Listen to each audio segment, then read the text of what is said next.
Madam මම අද කතාව පටන් ගන්න. මැඩම් මේක අපේ වාට්ටු එකදී සිද්ධ වෙච්ච දෙයක්. අපි මැඩම් අර කන්සල්ටන්ට්ස්ලා එක්ක ළමයි යනවනේ ඉගෙන ගන්න වාට්ටුවේ සිද්ධ වෙන දේවල් පේෂන්ට්ස්ලා බලන ඒවා. එතකොට නිකන් ඔය පාඩම් උගන්වන අතරෙම එක සර් කෙනෙක් අපෙන් ඇහුවා ඔයාලා ගෙදර ඉන්න වැදගත්ම පුද්ගලයා කවුද කියලා. ඉතින් ඔක මුලින්ම අහපු ළමයා එකපාරට කිව්වා අම්මා කියලා. ඊට පස්සේ ඒක කියපු ගමන් සර් ඇහුවා ඇයි තාත්තා වැදගත් නැද්ද කියලා.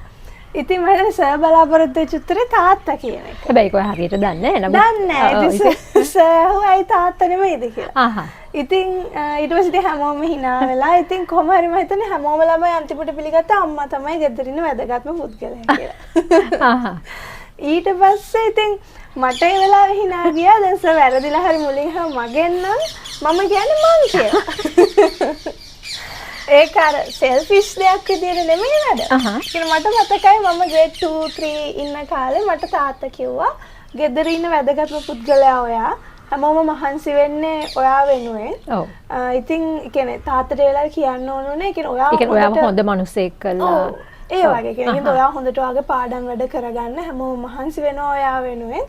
ඉතින් ඔයා තමයි වැදගත්ම පුද්ගලයා. අපි ඕන දෙයක් සැක්‍රිෆයිස් කරනවා ඔයා වෙනුවෙන් කියලා. ඒක තමයි ඉතින් තාත්තා කියන්නේ. මේ ඉතින් ඒක තමයි මැඩම් ඉතින් මට කතා කරන්න ඕනේ මැඩම් මොකද හිතන්නේ ඒක ගැන කියලා. මට හිතෙන්නේ දාම්සි ඔයා හරියටම හරි කියලා. මමත් හිතන්නේ ගෙදරක ඉන්න වැදගත්ම පුද්ගලයා හෝ පුද්ගලයන් ටික තමයි ළමයි කියන එක. ඒකට හේතුව මට කියන්න වෙන්නේ දාම්සි මම ළමෙක් පුංචි කාලේ එකක් කතා කරොත් එහෙම දැන් හිතන්නකෝ අපි ගමනක් යන ලෑස්ති වෙනවා කියලා. මොනවා කරත් දම්සි අන්තිමට එයාගේ බඩු ලෑස්ති කරන්න ඕනේ, එයාගේ ඇඳුම් ලෑස්ති කරන්න ඕනේ, කෑම ලෑස්ති කරන්න ඕනේ. අන්තිමට ගත්තහම ඒ ළමයා තමයි රේට් ලිමිටිං ෆැක්ටර් එක උනේ අන්තිමට. මොන දේ කරත් ප්‍රයොරිටයිස් කරන්නේ ළමයා ගැන. ඉතින් මම හිතන්නේ ඇත්තටම වැදගත්ම පුද්ගලයා ළමයා. මට නම් ඒක කිසිම සැකයක් නැහැ. ඉතින් අපි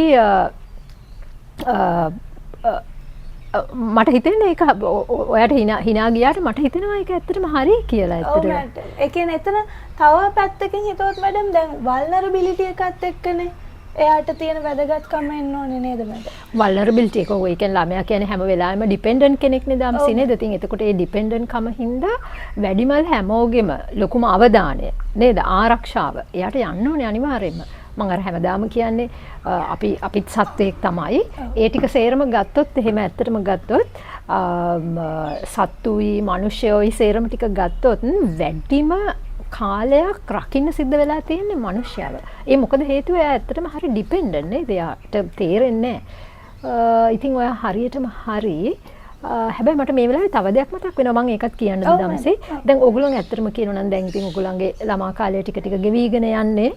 හැබැයි ඔයගොල්ලෝ හිතනවා නම් යම් දවසක ළමෙක්ව හදන්න මේ ලෝකෙට ළමෙක්ව බිහි කරන්න දම්සිට මොකද හිතෙන්නේ? මට හිතෙන්නේ මැඩම් ඒ කියන්නේ දැන් අපේ යාළුවන්ටත් සමහරුන්ට බබාලා ඉන්නවා. ඒ වුණාට එහෙම හැමෝම කරා කියලා මැඩම් මං හිතන්නේ ඒක දැන් කපල් එකක් නම් ඒගොල්ලන්ට ලොකු තීරණයක් කියලා මැඩම්. මොකද ඒ කියන්නේ බබෙක් ආවට පස්සේ පවුල ඇතුළට මම හිතන්නේ before and after එකක් තියෙනවා මැඩම්. ඒ කියන්නේ ආයි අර කලින් තිබ්බ ජීවිතේ ආයි මං හිතන්නේ අම්මටයි තාත්තටයි ආයි කලින් දෙම හම්බෙයි කියලා. ඔයා හරියටම හරි දම්සි ඔයාගේ හොඳ ඔබ්සර්වේෂන් එකක්. එහෙමනම් මොකද ඊළඟට තීරණය කරන්න ඕනේ එහෙමනම්? ඒ කියන්නේ මැඩම් අර වගේ සැක්‍රිෆයිස් එකක් කරන්න පුළුවන් කියලා ෂුවර් නම් ඒ ඔප්ෂන් එකට යන එක හරි.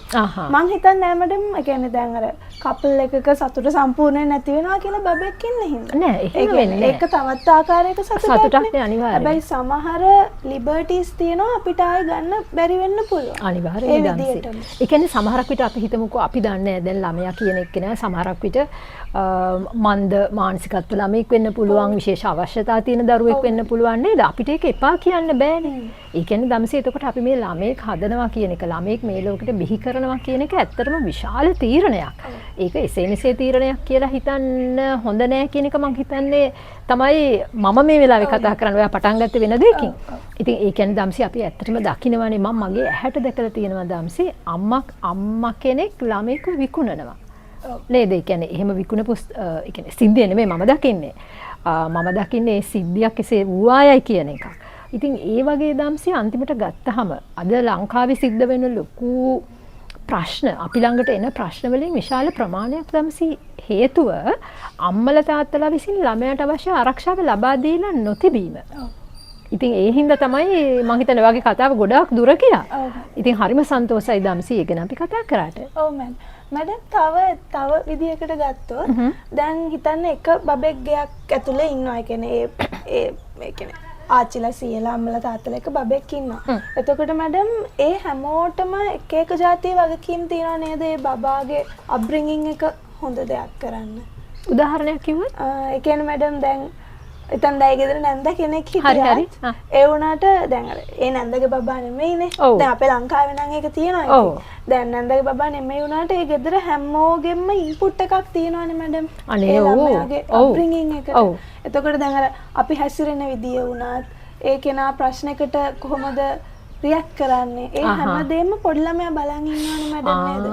ඒ කියන්නේ ඒ එන්වයරන්මන්ට් එක පොසිටිව් විදියට තියන්න හැම වැඩිහිටියන්ටම වගකීමක් තියෙනවා නේද? මං හිතනවා දම්සි ඔයා කියන එක නම් හරිම ලස්සනයි. ඒ කියන්නේ පොඩි ළමයි අපි කරන හැම දෙයක්ම ලොකු ඇස් ඇතුව ලොකු කන් ඇතුව ඒගොල්ලෝ ඒක බලාගෙන ඉන්නේ අහගෙන ඉන්නේ නේද? ඒ කියන්නේ අපි උගන්වන දෙයට වැඩිය ළමයා අපිව ආදර්ශයට ගන්නවා කියන එක වෙන්න ඕනේ මං හිතන්නේ ඔයා මේ කියන්නේ යන්නේ. ඒ කියන්නේ නිකන් අර දැන් අපි ජීවත් වෙනවා තමයි වැඩිහිටියෝ ජීවත් වෙනවා තමයි. හැබැයි ඒ හැමදේම පොඩි ළමෙක්ට එයාගේ ලෝකෙනේ මැඩම්. එතකොට එයාගේ ලෝකේ අම්මාකාරයකට මොඩිෆයි කරන්න හැමෝටම වගකීමක් තියෙනවා. හැමෝටම වගකීමක් තියෙනවා දම්සි. එහෙමනම් මට හිතෙනවා කොච්චර ගැඹුරු කතාවකටද අපි ආවේ කියලා හරිම සන්තෝසයි දම්සි. ওই වගේ හිතුවොත් නේද හැම කෙනාම මේ ලෝකේ උස්මහත් වෙන හැම පුද්ගලයෙක්ම ওই වගේ හිතන්න ගත්තොත් මම හිතන්නේ අපේ රටේ සිද්ධ වෙන අපරාධ ප්‍රමාණය නේද අපේ රටේ තියෙන සතුටේ දර්ශකය කොහොම ඉහළ යයි කියලා වට හිතනවාද? ඔව් මැඩම්. ඒ කියන්නේ අර පොඩි ළමෙක් ස්පොන්ජ් එකක් වගේ කියනවනේ මැඩම්. එයා ඒ කියන්නේ හැම දෙයක්ම එයා ඉගෙන ගන්නවනේ නේද?